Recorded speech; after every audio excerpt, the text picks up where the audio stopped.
नमस्कार। HW news में आपका स्वागत है। मैं हूं अंकिता गुप्ता। कोरोना वायरस के जो संक्रमितों की संख्या है यानी कि जो पॉजिटिव केस हैं पूरे देश भर में लगातार वह बढ़ रहे हैं। धीरे धीरे पैर पसारता यह जानलेवा बीमारी अब कई लोगों को अपने चपेट में ले चुका है। अब तक जो संक्रमितों की संख्या है उसमें जो नए मामले आ रहे थे वो अब 3000 के पार आ रहे हैं। यहाँ पर मैं आपको ये बता दूं कि बीते 24 घंटों में कुल 3320 नए मामले सामने आए हैं, जबकि 95 लोगों की मौत हुई है। हो सकता है कि यह आंकड़े आगे जाकर और भी बढ़ गए हों। हालांकि अभी के जो आंकड़े हैं उसके हिसाब से अगर हम बात करें तो अब तक पूरे देश भर में कोरोना वायरस से जो संक्रमितों की संख्या है वो आकर पहुँच गया है 59,662 पर। जबकि अगर मृतकों के बारे में बात करें तो अब तक कुल 1981 लोगों की मौत हो चुकी है, जबकि 17,847 लोग ठीक हो चुके हैं। खैर, ये तो बात हुई देश भर की। चलिए अब जानते हैं कि वैश्विक स्तर पर इसकी क्या स्थिति है। तो दोस्तों, जैसा कि अपने स्क्रीन पर देख रहे हैं, कोरोना वायरस से जो संक्रमितों की संख्या है पूरे वर्ल्ड में वो आकर पहुंच गया है 40,30,053 पर। इनमें से 2,76,498 जो लोग हैं उनकी मृत्यु हो चुकी है कोरोना वायरस के कारण, जबकि 13,94,965 लोग ठीक हो चुके हैं। खैर, ये तो बात हुई देश भर की और वैश्विक स्तर की। चलिए अब जानते हैं कि कौन सा राज्य देश में सबसे ज़्यादा प्रभावित है और यहाँ पर क्या कुल आंकड़े आकर पहुँच गए हैं। तो दोस्तों, कोरोना वायरस से जो सबसे ज़्यादा प्रभावित राज्य बना हुआ है वो महाराष्ट्र बना हुआ है और यहाँ पर जो संक्रमितों की संख्या है यानी कि जो पॉजिटिव केस है कोरोना वायरस के वो आकर पहुँच गया है 19,063 पर। इनमें से 731 लोगों की मौत हो चुकी है, जबकि 3,470 लोग ठीक हो चुके हैं। वहीं बात करें देश की राजधानी दिल्ली की, तो दिल्ली में कुल 6,318 जो मामले हैं कोरोना वायरस के हो चुके हैं। वहीं 68 लोगों की मौत हो चुकी है, जबकि 2020 लोग ठीक हो चुके हैं।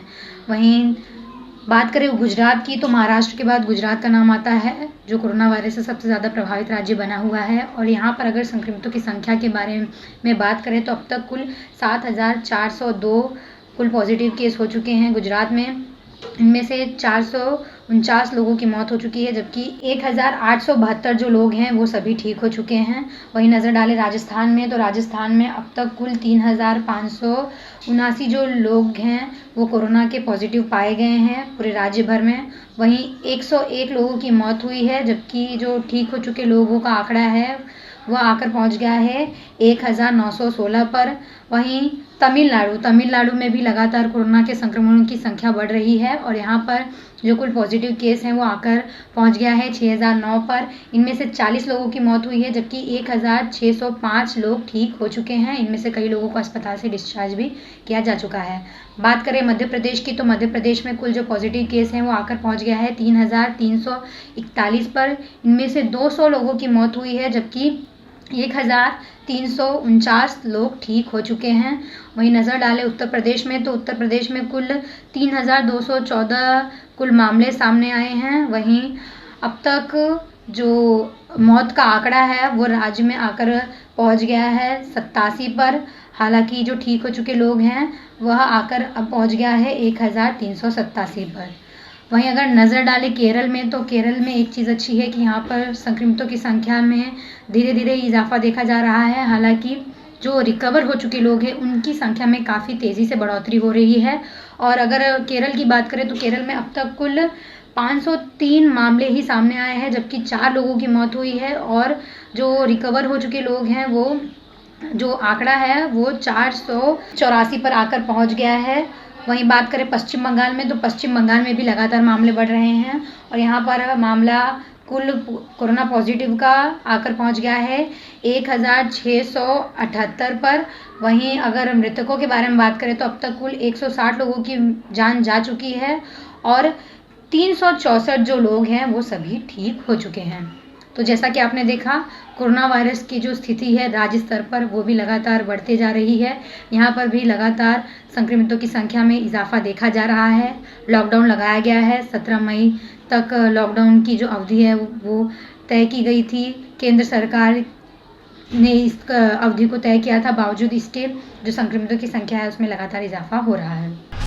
दोस्तों यहाँ पर मैं आपको ये भी बता दूं कि लॉकडाउन के दौरान जो देश के अन्य राज्यों में प्रवासी मजदूर फंसे हुए थे, उन्हें वापस उनके संबंधित प्रदेशों में लौटाने का काम अब केंद्र सरकार कर रही है। केंद्र सरकार राज्य सरकारों को सहायता दे रही है और वहाँ पर ट्रेन भेज रही है ताकि वहाँ से वापस अपने प्रदेश लौट सके। हालांकि इसी बीच जो केंद्रीय गृह मंत्री हैं अमित शाह, उन्होंने पश्चिम बंगाल की ममता सरकार पर आरोप लगाया है। उन्होंने आरोप लगाया है कि जो प्रवासी मजदूर हैं, ममता सरकार उन्हें वापस नहीं लाने की कोशिश कर रही है। इसी कड़ी में उन्होंने एक पत्र लिखा है पश्चिम बंगाल की जो मुख्यमंत्री है उन्हें लेकर, और इस पत्र में उन्होंने क्या कहा है मैं आपको बता दूं। तो जीएफएक्स के माध्यम से आप जैसे देख रहे हैं कि इस पत्र में अमित शाह ने लिखा है कि प्रवासी मजदूरों पर ममता बनर्जी चुप क्यों हैं, दूसरे राज्यों में फंसे बंगाल के मजदूरों की ट्रेन से वापसी क्यों नहीं हो रही है।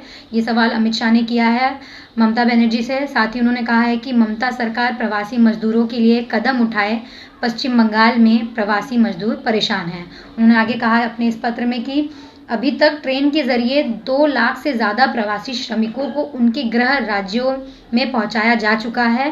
बाकी राज्यों की तरह पश्चिम बंगाल के प्रवासी श्रमिक भी अपने गृह राज्य में जाने के लिए व्याकुल हैं और उनके घर जाने की व्यवस्था भी केंद्र सरकार ने की है। लेकिन मुझे दुख है कि बंगाल सरकार से हमें इसमें अपेक्षित सहयोग नहीं मिल रहा है। अमित शाह ने आगे कहा इस पत्र में कि पश्चिम बंगाल के प्रवासी श्रमिकों को दूसरे राज्यों से लेकर बंगाल पहुंचाने वाली श्रमिक रेलगाड़ियों को राज्य सरकार द्वारा अनुमति नहीं प्रदान की जा रही है। ऐसा करना पश्चिम बंगाल के श्रमिकों के साथ अन्यायपूर्ण होगा। यह पश्चिम बंगाल के प्रवासी श्रमिकों को कठिन परिस्थितियों में ढकेल सकता है। तो ये जो आरोप लगाया है ममता बनर्जी पर, यह गृह मंत्री अमित शाह ने लगाया है। हालांकि इसके बाद जो टीएमसी के सांसद हैं अभिषेक बनर्जी, उन्होंने अमित शाह के इस आरोप पर पलटवार करते हुए ट्वीट किया है। मैं आपको बता दूं कि इस ट्वीट में उन्होंने क्या कहा है। तो जो पश्चिम बंगाल की मुख्यमंत्री ममता बनर्जी है, उनके भतीजे अभिषेक बनर्जी ने अपने इस ट्वीट में कहा है कि इस संकट के दौरान अपने कर्तव्यों का निर्वहन करने में नाकाम रहे गृह मंत्री हफ्तों तक चुप्पी साधे रखने के बाद केवल झूठ बोलकर लोगों को गुमराह करने के लिए बोलते हैं। विडंबना यह है कि वह ऐसे लोगों के बारे में बात कर रहे हैं जिन्हें सरकार ने उनकी किस्मत के सहारे छोड़ दिया। अमित शाह अपने झूठे आरोप साबित करे या माफ़ी मांगे। तो साफ तौर पर जो टीएमसी के सांसद हैं अभिषेक बनर्जी, उन्होंने कह दिया है कि अमित शाह ने जो भी आरोप लगाए हैं वो झूठे हैं।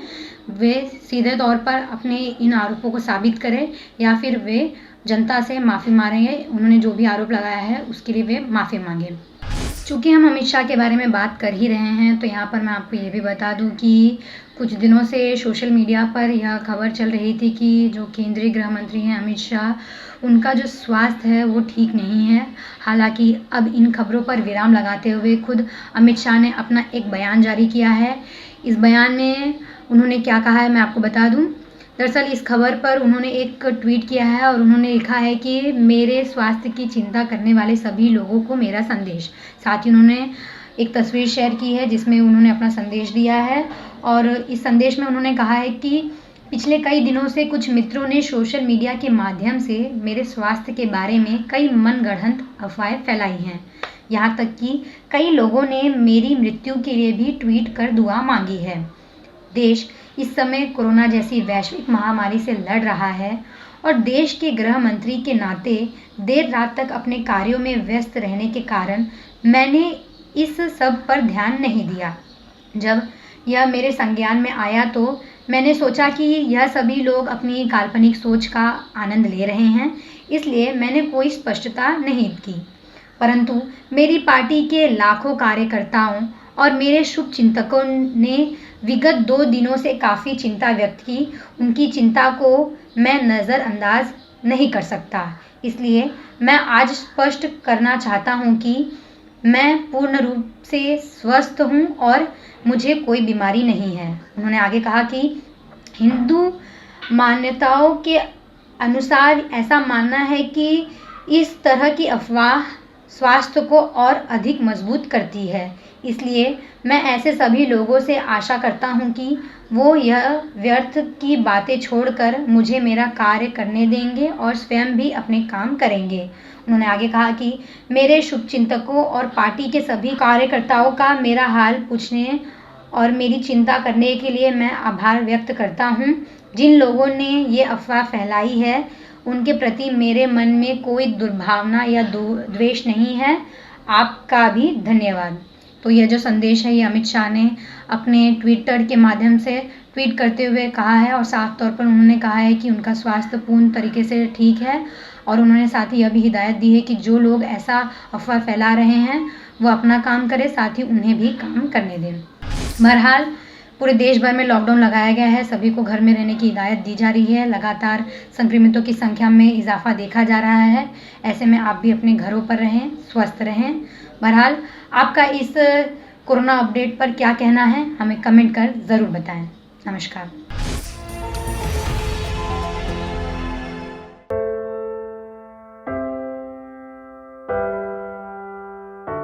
हमारे घरों में भी बच्चे होते हैं जो हमसे प्यार दुलार की आस करते हैं। हमारा भी जीवन साथी है जिसको हमारे ड्यूटी से घर आने का इंतजार होता है।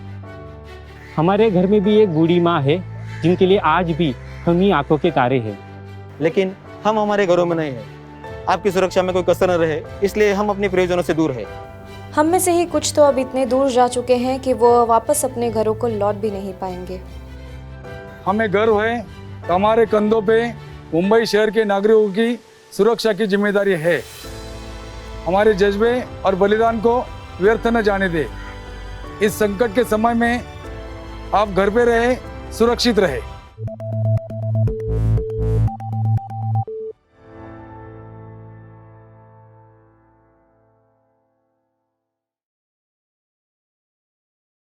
अब खबरें पाइए सबसे पहले हमारे मोबाइल न्यूज एप्लीकेशन पर।